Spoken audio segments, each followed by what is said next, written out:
We often hear about, the next big chip design or the latest software breakthrough, but sometimes the really critical challenges in tech are, well, a bit less glamorous. Mm-hmm. Today we're diving into one of those supplier obsolescence in semiconductor manufacturing. It sounds technical, but it can have a huge impact. It's a fascinating area, actually, because everyone's focused on pushing the boundaries of the tech itself, right? Oh, But the very systems, the infrastructure making it possible, can be surprisingly vulnerable. It depends on suppliers making decisions maybe years down the line. exactly. And we're going to look at how one company, Orbit and Skyline, tackled this specific problem for a major semiconductor equipment manufacturer. Yeah, the sources we have give a pretty good picture. We've got info on their services, but also this really specific case study about something they call the Blackbox TLC solution. Okay, so that's our mission for this deep dive. Really get under the skin of this. What is supplier obsolescence in this context? What headaches does it actually cause? And how can a custom-built solution, like this black box thing, give a company a real strategic advantage? Let's unpack it. Where do we start? The problem itself. Yeah, let's set the scene. So picture these huge, incredibly complex semiconductor fabs, okay? Okay.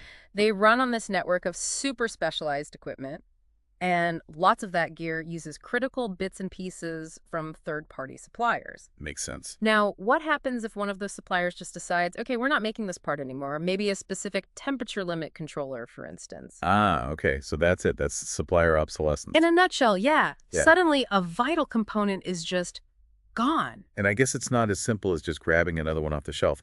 The case study really flags this specific issue they had with these third-party temperature limit controllers, TLCs, right? Temperature limit controllers, exactly. Yeah. And the client, this big global equipment maker, was running into a major snag with them. What was the snag?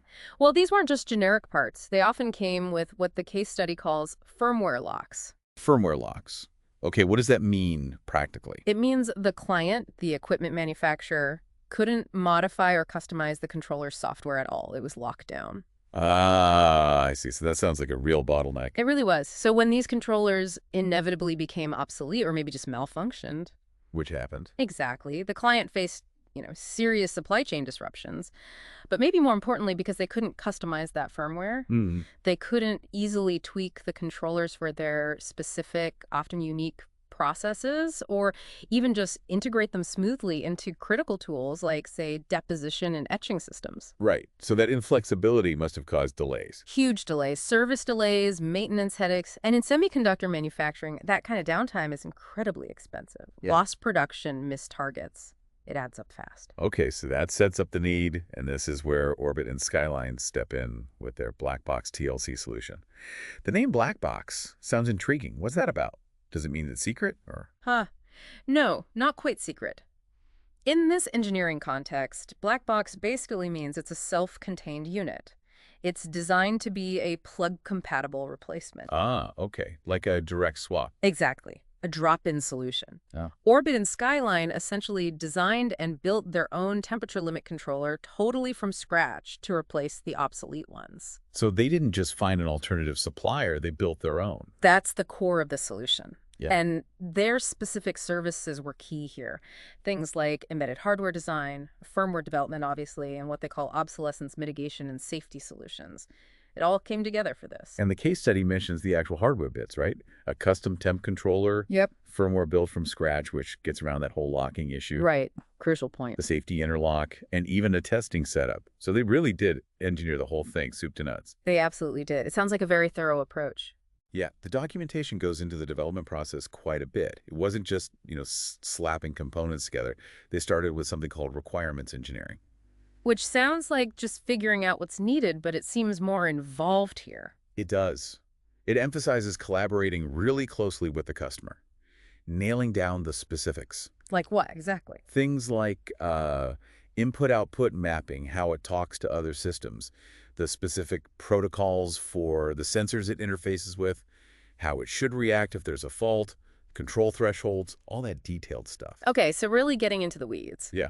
And even the physical side, the mechanical fit, how it integrates into the tool, making sure it truly is that drop-in replacement to minimize any disruption during the swap. Makes total sense. You don't want installing the fix to cause more problems, so after nailing down the requirements. Then came system architecture and hardware design. This feels like the core engineering part. Right, designing the actual circuits and boards. Exactly. Yeah. Creating system block diagrams, picking components, probably focusing on reliability, and making sure these parts wouldn't become obsolete quickly. Good point. Avoiding the same trap. Designing multi-layer PCBs, printed circuit boards, paying attention to things like heat management and electrical noise, stuff you might not think about but is critical for stability. Especially in a sensitive environment like a fab. And yeah, like you said, designing a custom enclosure too, the actual box, to protect it, mount it securely, manage the heat.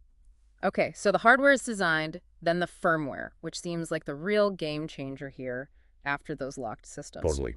Building it from the ground up. Yeah. What were the biggest challenges there, do you think? Just getting it all to work. Well, the main benefit was giving the client complete control, finally. No more locks. This new firmware had to handle all the basics, of course. Real-time temperature monitoring, alarms, safety logic, data logging. Standard stuff. The standard stuff. But it also needed sophisticated features. Things like logic for sensor calibration, making sure the readings are accurate, detailed fault diagnostics to help pinpoint problems quickly if they arise. Making it easier to maintain. Exactly. And making absolutely sure those critical over-temperature safety interlocks work perfectly every time. It completely removed the constraints they had with the old OEM firmware. It sounds great on paper, but designing it in the lab is one thing. How did they make sure it would actually, survive in a real semiconductor fab? That's where the testing and qualification comes in, I assume. You got it. And it sounds like they were incredibly rigorous about this, not just a quick check. How so? It was multi-layered. Started with functional tests on the bench, in the lab. Okay. Then they moved to integrating the controller into actual semiconductor tools. Live tools, as the source calls them. Simulating real-world use. Right. See how it plays with others. Precisely. And crucially, they did extensive testing under harsh conditions, elevated temperatures, reliability tests, trying to mimic the tough environment inside those machines day in, day out. Putting it through its paces. Absolutely. They even did detailed board-level diagnostics, checking things like I/O response times, how quickly it reacted, and the exact timing of those safety interlock triggers. Extremely important for safety. Wow. Okay. That level of testing seems essential for something this critical. No cutting corners there. It had to be reliable and safe. So after all that design and testing, we get to deployment and support.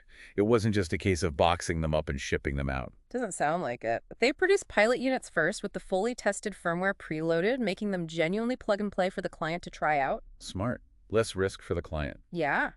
And they didn't just drop off the hardware. They provided comprehensive engineering, documentation manuals, specs, all that, and even firmware update utilities. So the client can manage updates themselves later. Empowering them. Exactly. Giving them long-term control and independence.